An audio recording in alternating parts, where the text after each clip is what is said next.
Hello, welcome. I'm Jay. This is smarthelping.com. We got a nice calculator here to calculate your property's cost basis.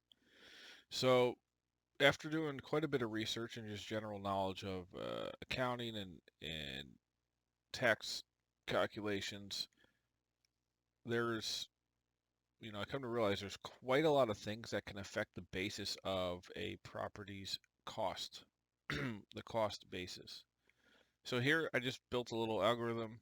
You input all the cells in yellow and you get a cost basis. You can see how the basis adjusts in with each different type of thing, and we get a final basis here. If we go through this, generally you've got the initial purchase. So how much are you buying the property for initially is the first basis. Added to that, you've also got closing costs, which could be legal fees, title insurance, transfer costs, financing costs, or other, and I two extra slots here. So total cost basis 257. Then we have potentially uh, renovations, additions, upgrades. These would all increase your cost basis. So we're now at 294. Accumulated depreciation. So let's say you've held the building for 10 years, you've depreciated $150,000. That will reduce your cost basis because those are expenses you've already taken. So now your cost basis is lower. If you were going to sell in the future, your gain is now going to be higher. You'll have depreciation recapture taxes that the property could be subject to if you sell.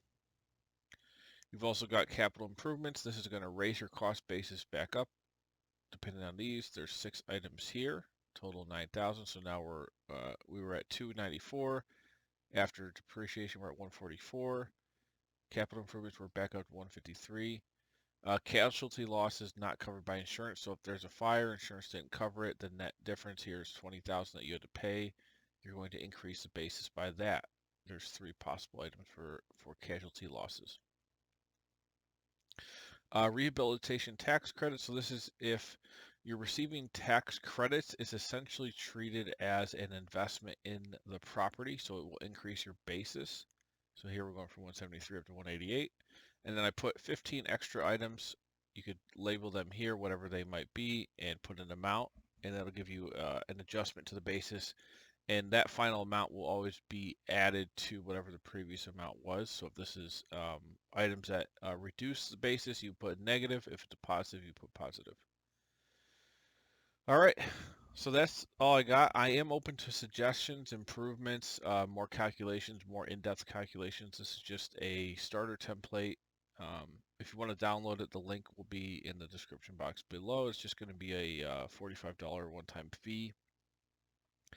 And no, I do all kinds of real estate modeling. If you want to check out more of that, you can go to smarthelping.com under the real estate section. And I've got a lot of underwriting models, full 5, 10, 15-year models for underwriting all kinds of different commercial and residential real estate ventures.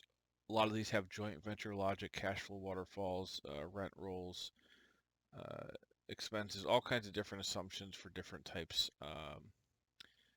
Debt, refi options, all that. I do have also joint venture waterfalls that are included in this, and then some extra tools, a cost segregation study, depreciation recapture analysis, rent versus buy. This is a pretty good one, seller financing. So a lot of cool stuff here if you want to buy the whole bundle. It's $299. The template I just went over will be included in that bundle. On top of everything else, no increase in the total bundle price.